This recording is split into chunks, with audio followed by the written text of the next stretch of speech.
This video is sponsored by Skillshare. Inspiration is fickle, and if you wait for it to happen before you start drawing, then you might never make anything at all. If you want to improve your skills or make progress and finish a project, it's important to be able to make things even when you don't feel inspired. If you don't know what to draw and find yourself spending ages scrolling for reference with no clue where to start, art challenges are a great way to have someone else tell you what to do.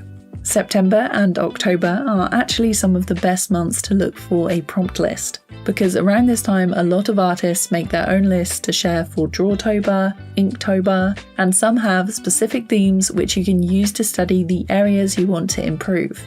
I really love Peachtober, which has been running for a few years now. It's made by Very Little Peach, and her work is super fun, has great colour choices, and I'd highly recommend checking out her vlogs and videos, which are some of my favourites to watch on YouTube.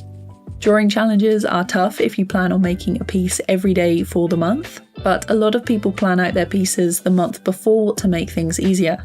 You can also just pick the ones you like the best and post these on their proper days. Another challenge I'd recommend is Ahmed Aldori's 100 Heads Challenge, which already has a reference board on Pinterest for you to check out as well. If you keep these studies quick, this is also a great warm-up, and it means that you've already got everything out and have started the studies. It's easier then to keep going or start on a new project you've been putting off. This year I've picked a couple of prompts I'd like to make art for. I definitely haven't given myself enough time to make full animations for them, but if you want to see me attempt this challenge with animations next year, let me know in the comments.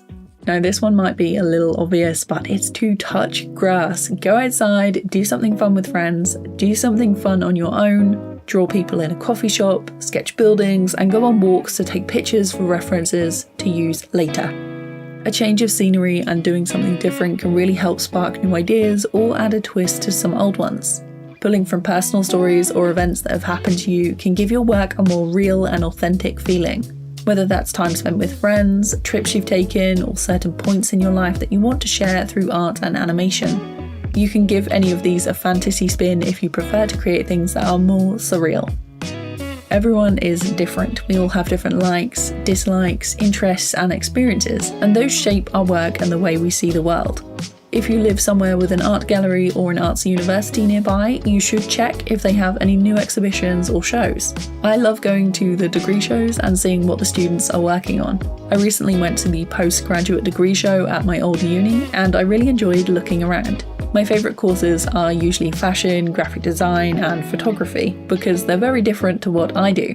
Not every exhibit or piece will be to your taste, but it's a good way to step into someone else's shoes and look at things from a different perspective. After the show, I met up with some friends to get some work done in a coffee shop, and usually if there's other people working alongside me, I'm more likely to get work done. This is called body doubling, and it's the only type of peer pressure I approve of. It's also a bonus when Milo shows up too. Over the last few years, I've rarely made any art that wasn't done digitally, and I know I got used to working a certain way. So if I feel like my work or my style is getting stale, I'll paint something or sketch with pencils. To loosen up with drawing and painting, I like to use a larger brush or try and incorporate different media.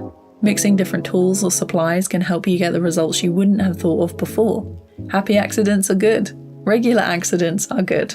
I think as long as you're making stuff and enjoying the process, it doesn't really matter how good something is. What I'm really interested in at the moment is adding illustrations and animations over the top of pictures or live action footage. And if I ever want to try a new technique or style, I'll often look for videos or tutorials to see if someone else has done it already. Which is where Skillshare comes in.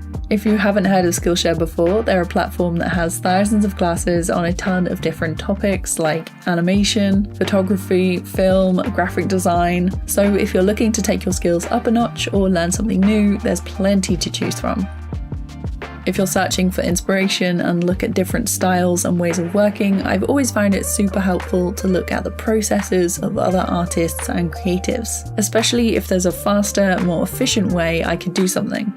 If you're interested in animation, definitely take a look at these classes by Taniko Pensoa. And if you're a motion designer that wants a more hand-drawn look to After Effects work, this class by Russ Etheridge is great too. So big thank you to Skillshare for sponsoring this video. If you want to try any of these classes for yourself or have a look at what's available, the first 500 people to use my link in the description will get access to one of Skillshare's best offers, a 30-day free trial and 40% off your first year of Skillshare membership.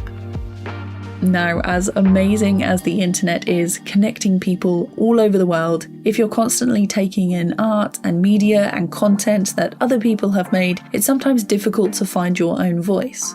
So my final tip is to spend time with yourself and really think about what you want to do. I have lists for everything, including my dream projects, what I want to learn, what I want to share, where I want to visit. Imagine your future as an artist or the project you're desperate to make. How would you get there? What steps do you need to complete to make it happen? Try making your own list and start from there. But if you're struggling with motivation or staying motivated, take a look at this.